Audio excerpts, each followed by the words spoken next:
Hi guys, good day. So for today magluluto lang ako ng gisadong gulay. Eto, nagpakulo ako ng tubig. Ba-blanch ko lang tong sayote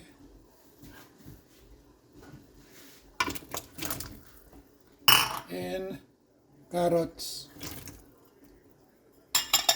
Blanch ko lang siya mga 3 minutes. Okay, 3 minutes.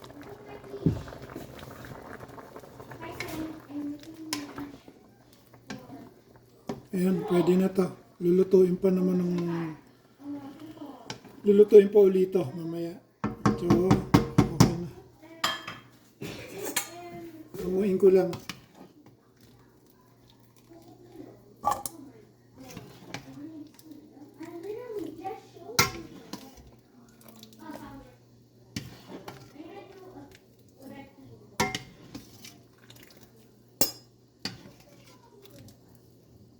Okay, ayan na siya. Then, same wok. Lagay natin itong pork belly.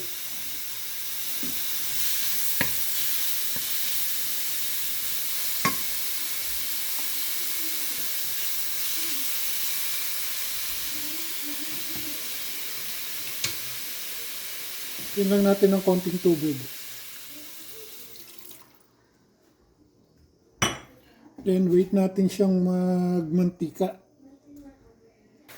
Okay, matutuyo na yung water. So, lagyan natin ng konting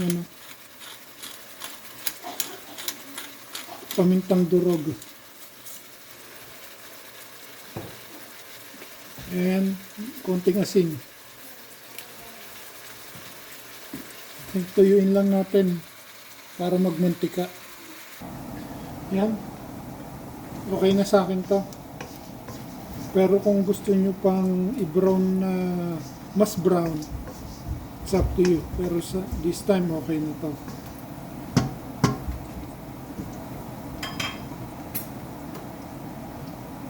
Umuin lang natin ha.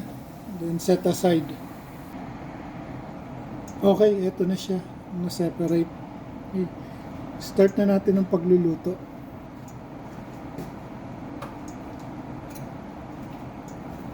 First, garlic.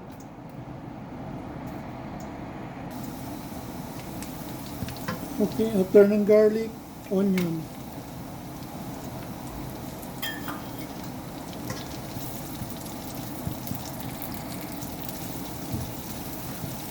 Then, spring onion, yung malalaking gayat.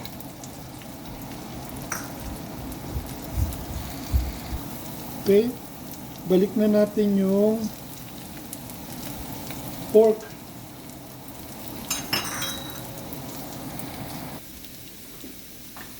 Lagyan natin ng chicken cubes. Kalahati lang. Then, lagyan natin ng tubig. Konti.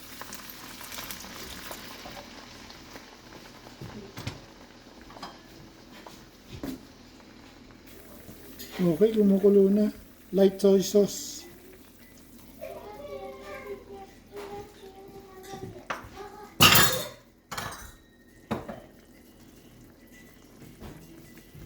Tapos oyster sauce.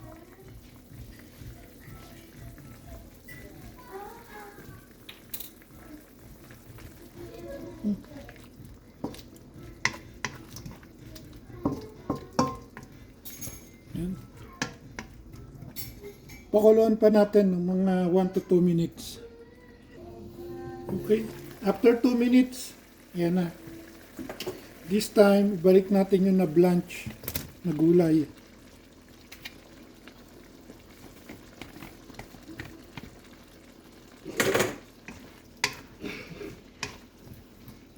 Okay.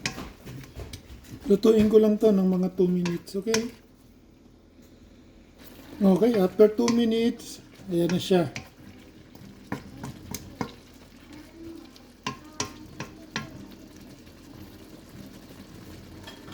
Transfer ko lang sa lalagyan, okay?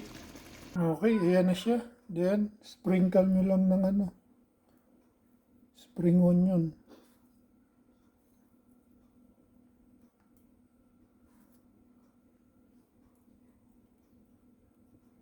Ayan. Okay. So, may sasabihin daw tong batang makulit. Don't blame the rice, blame the ulam. Bye-bye! Bye-bye.